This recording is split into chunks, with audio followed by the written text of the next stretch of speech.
بالنسبة كذلك القضايا تاع الشعوب المضطهدة.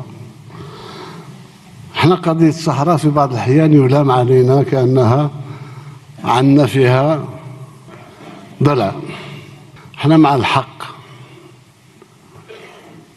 من أول اجتماع في نواديبو، ثاني اجتماع في تلمسان، ثالث اجتماع في إفران، ما بدلناش الكلام تاعنا إلى يومنا هذا. باغيين احنا الناس هادو خلوهم ينطقوا، خليه يقول واش راه حاب، خليه يقرر المصير نتاعو، ما تفرجش عليه. وهذه هي الموقف تاعنا اليوم، امس واليوم الى ان يرث الله الارض وما عليها. ما نغيرش الموقف تاعنا، ماهوش كره في فلان ولا فلان ولا الدوله الفلانيه ولا، هذا حق الشعوب. يقرر مصيره، قرر باش يمشي يمين ولا يمشي شمال، الله يسهل عليه. احنا ما نوجهوش في الاختيار تاعو. ولكن اليوم باش تجيب لي قضية مزيفة تاع حكم ذاتي ما حكم ذاتي وخرافات، هو اللي يقولوا، هما لم يعانيوا. وما ننساش باللي فيه شبان اليوم عندهم يعني تزربعوا في العالم كله، باغيين يسترجعوا الوطن تاعهم. أعطيه فرصة،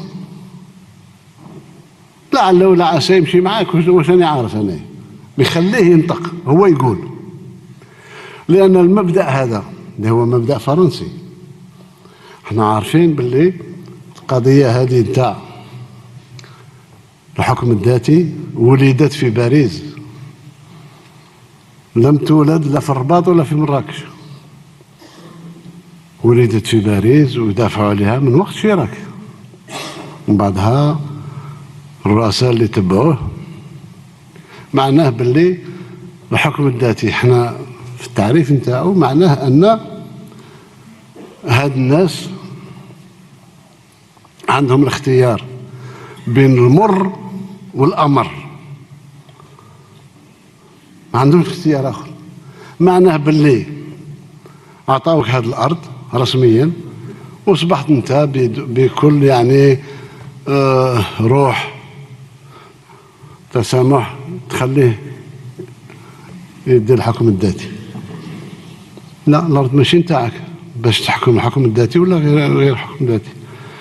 الارض لحد الان معروفه دوليا، معروفه على مستوى الامم المتحده باللي لن تستكمل الى يومنا هذا مسارها السياسي،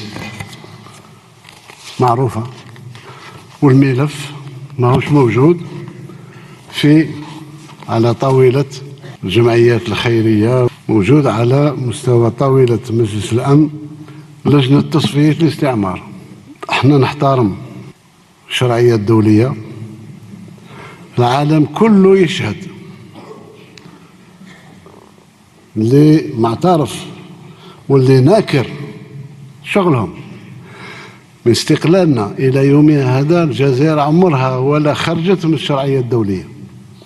الجزائر من استقلالها إلى يومنا هذا عمرها ولا تعدات على شعب من الشعوب. نخاف من القانون ونحترم القانون الدولي إلى يومنا هذا.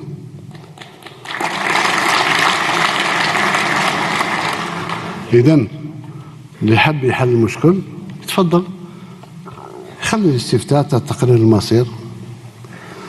راكم تبعتوه، دخلنا في نزاعات مع دول أوروبية لأنها خرجت عن الشرعية الدولية. البعض رجع، ما قلنا لكش ناظر من أجل كذا ولا كذا، ما نقول لك كلام الحق. كلام الحق هو هاد الناس أرضهم حاليا مستعمرة. تقول هذا نتاعي أنا وجنسيته هي جنسيتي، خليه هو يقولها مش أنت. أنت ما عندكش الحق تقولها، هو يقول. إذن هذا هو خلاصة الكلام. إن شاء الله نتمنى لكم سنة 25